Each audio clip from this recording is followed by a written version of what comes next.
Chapter 31 of Treasure Island. Treasure Island by Robert Louis Stevenson. Chapter 31. The Treasure Hunt, Flint's Pointer. "Jim," said Silver when we were alone, "if I saved your life, you saved mine, and I'll not forget it. I seen the doctor waving you to run for it, with the tail of my eye, I did, and I seen you say no, as plain as hearing. Jim, that's one to you.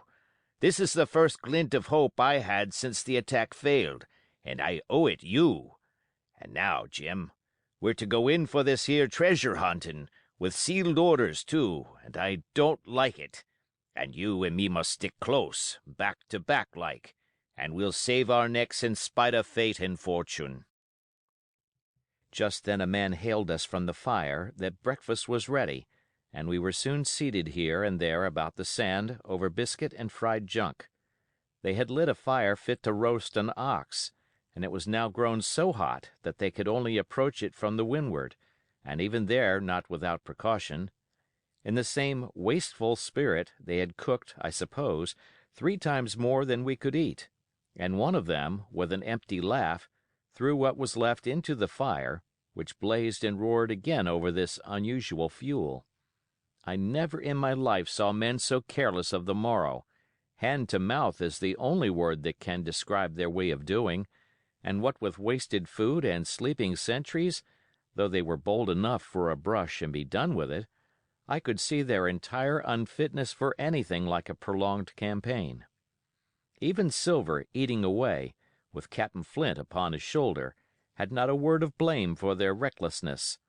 And this the more surprised me, for I thought he had never shown himself so cunning as he did then. "Aye, mates," said he, "it's lucky you have barbecue to think for you with this here head. I got what I wanted, I did. Sure enough, they have the ship.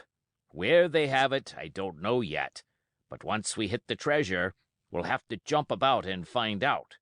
And then, mates, us that has the boats, I reckon, has the upper hand." Thus he kept running on, with his mouth full of the hot bacon. Thus he restored their hope and confidence, and, I more than suspect, repaired his own at the same time. "As for hostage," he continued, "that's his last talk, I guess, with them he loves so dear. I've got my piece of news, and thank ye to him for that, but it's over and done. I'll take him in a line when we go treasure hunting, for we'll keep him like so much gold, in case of accidents, you mark, and in the meantime.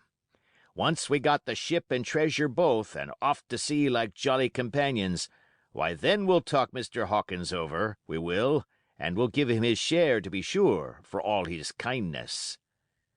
It was no wonder the men were in such a good humor now. For my part, I was horribly cast down. Should the scheme he had now sketched prove feasible, Silver, already doubly a traitor, would not hesitate to adopt it. He had still a foot in either camp, and there was no doubt he would prefer wealth and freedom with the pirates to a bare escape from hanging, which was the best he had to hope on our side. Nay, and even if things so fell out that he was forced to keep his faith with Dr. Livesey, even then what danger lay before us? What a moment that would be when the suspicions of his followers turned to certainty and he and I should have to fight for dear life, he a cripple and I a boy, against 5 strong and active seamen. Add to this double apprehension the mystery that still hung over the behavior of my friends, their unexplained desertion of the stockade, their inexplicable cession of the chart, or harder still to understand, the doctor's last warning to Silver, "Look out for squalls when you find it," and you will readily believe how little taste I found in my breakfast, and with how uneasy a heart I set forth behind my captors on the quest for treasure. We made a curious figure, had anyone been there to see us, all in soiled sailor clothes and all but me armed to the teeth. Silver had 2 guns slung about him, one before and one behind, besides the great cutlass at his waist, and a pistol in each pocket of his square-tailed coat. To complete his strange appearance, Captain Flint sat perched upon his shoulder and gabbling odds and ends of purposeless sea talk. I had a line about my waist and followed obediently after the sea cook, who held the loose end of the rope, now in his free hand, now between his powerful teeth. For all the world, I was led like a dancing bear. The other men were variously burthened, some carrying picks and shovels, for that had been the very first necessary they had brought ashore from the Hispaniola, others laden with pork, bread, and brandy for the midday meal. All the stores, I observed, came from our stock, and I could see the truth of Silver's words the night before. Had he not struck a bargain with the doctor, he and his mutineers, deserted by the ship, must have been driven to subsist on clear water and the proceeds of their hunting. Water would have been little to their taste. A sailor is not usually a good shot, and besides all that, when they were so short of eatables, it was not likely they would be very flush of powder. Well, thus equipped, we all set out, even the fellow with the broken head, who should certainly have kept in shadow, and straggled, one after another, to the beach, where the two gigs awaited us. Even these bore trace of the drunken folly of the pirates, one in a broken thwart, and both in their muddy and unbaled condition. Both were to be carried along with us for the sake of safety, and so, with our numbers divided between them, we set forth upon the bosom of the anchorage. As we pulled over, there was some discussion on the chart. The Red Cross was, of course, far too large to be a guide, and the terms of the note on the back, as you will hear, admitted of some ambiguity. They ran, the reader may remember, thus: Tall tree, spyglass shoulder, bearing a point to the north of north-northeast. Skeleton Island, east-southeast and by east, 10 feet. A tall tree was thus the principal mark. Now, right before us the anchorage was bounded by a plateau from 200 to 300 feet high, adjoining on the north the sloping southern shoulder of the spyglass, and rising again toward the south into the rough, cliffy eminence called the mizzenmast hill. The top of the plateau was dotted thickly with pine trees of varying height. Every here and there one of a different species rose 4 or 50 feet clear above its neighbors, and which of these was the particular tall tree of Captain Flint could only be decided on the spot and by the readings of the compass. Yet, although that was the case, every man on board the boats had picked a favorite of his own ere we were halfway over, Long John alone shrugging his shoulders and bidding them wait till they were there. We pulled easily, by Silver's directions, not to weary the hands prematurely, and after quite a long passage, landed at the mouth of the second river, that which runs down a woody cleft of the spyglass. Thence, bending to our left, we began to ascend the slope towards the plateau. At the first outset, heavy, miry ground and a matted, marish vegetation greatly delayed our progress, but by little and little the hill began to steepen and become stony underfoot, and the wood to change its character and to grow in a more open order. It was indeed a most pleasant portion of the island that we were now approaching. A heavy scented broom and many flowering shrubs had almost taken the place of grass.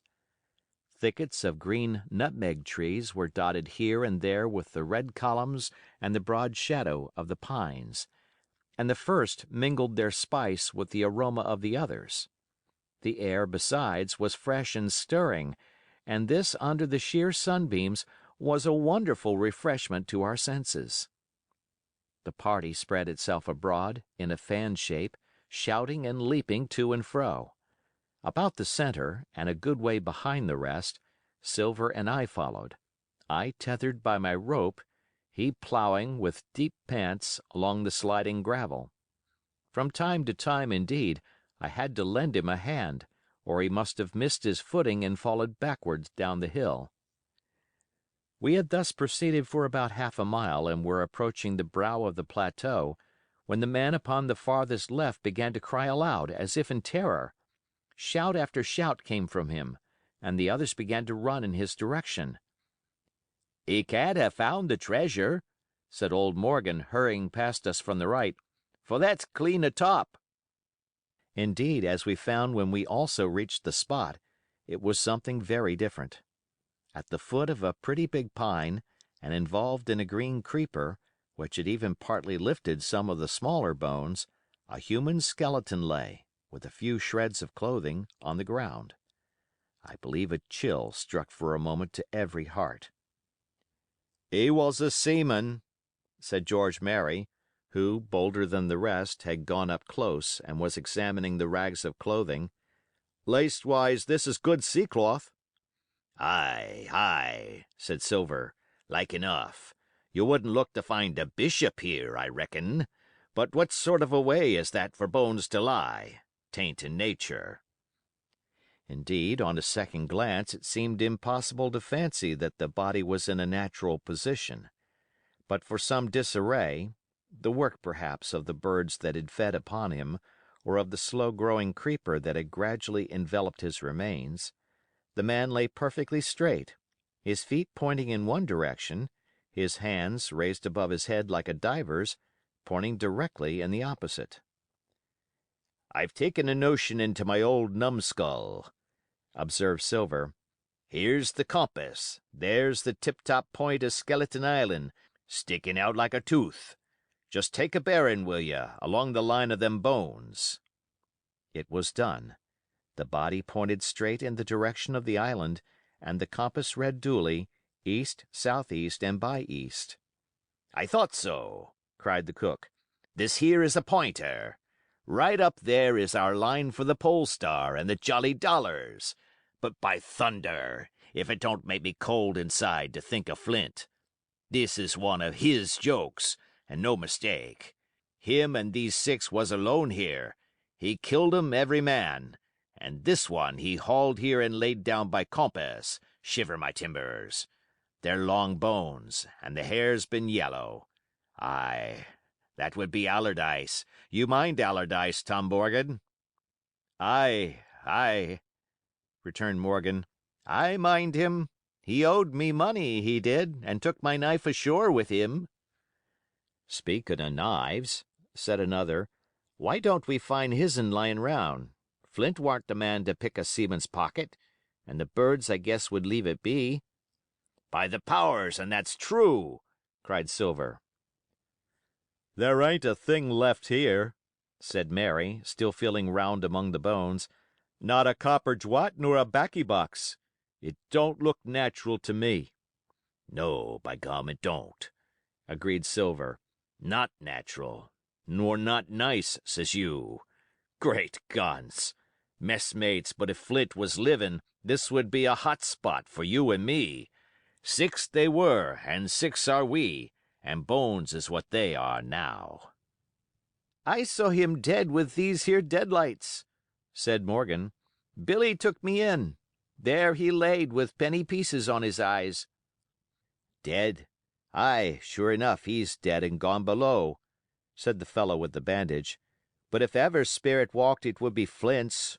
Dear heart, but he died bad, did Flint." "Aye, that he did," observed another. "Now he raged, and now he hollered for the rum, and now he sang. 15 men were his only song mates, and I tell you true I never rightly liked to hear it since. It was main hot, and the windy was open, and I hear that old song comin' out as clear, and the death haul on the man already." "Come, come," said Silver. "Stow this talk. He's dead and he don't walk, that I know. Leastways, he won't walk by day, and you may lay to that. Care killed the cat. Fetch a head for the doubloons." We started, certainly, but in spite of the hot sun and the staring daylight, the pirates no longer ran separate and shouting through the wood, but kept side by side and spoke with bated breath.